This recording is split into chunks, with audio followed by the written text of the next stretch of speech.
Olá pessoal, hoje aqui no nosso Desenrolando venho trazer uma aula de Física 1 sobre os conceitos das leis de Newton.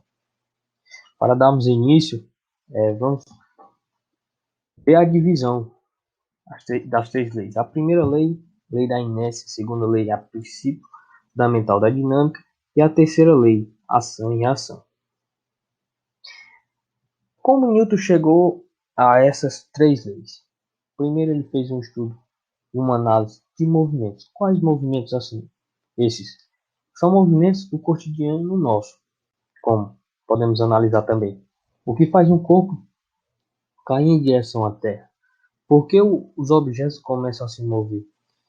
O que faz com que um corpo deixe de exercer um movimento? O que faz com que um objeto em movimento altere sua velocidade?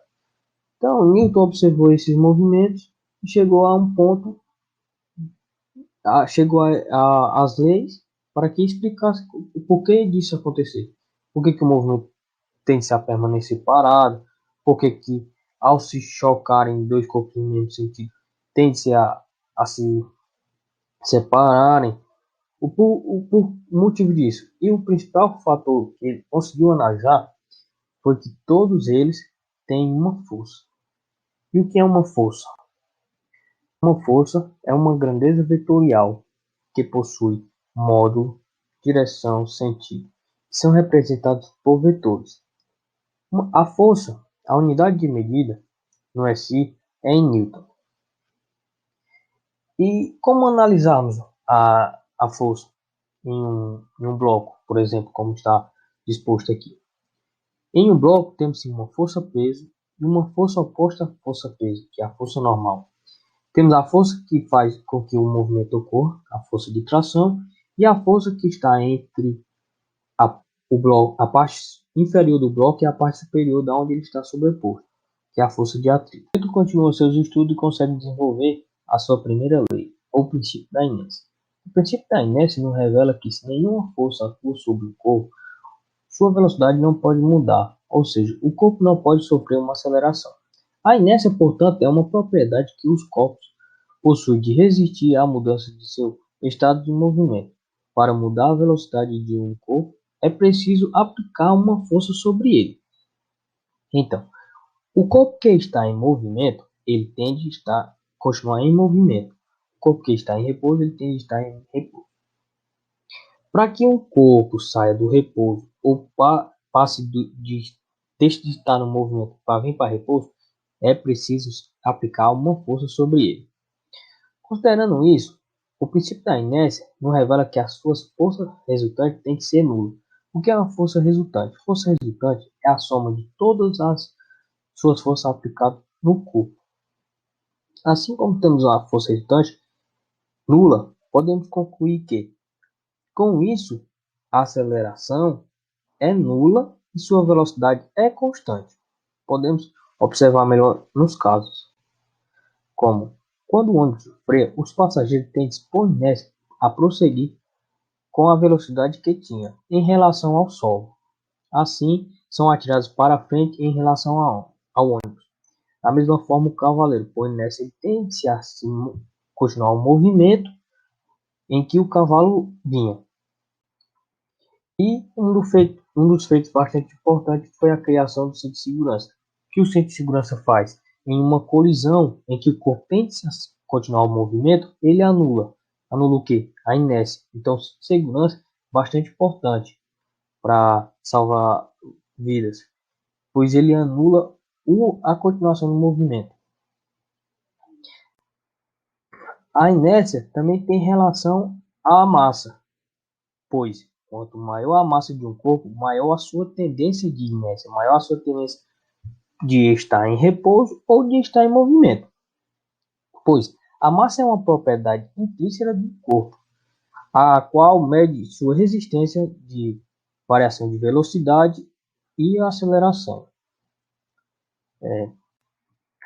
Como temos na primeira lei de Newton, uma força resultante igual a zero, temos que um corpo pode estar em equilíbrio. Está em equilíbrio.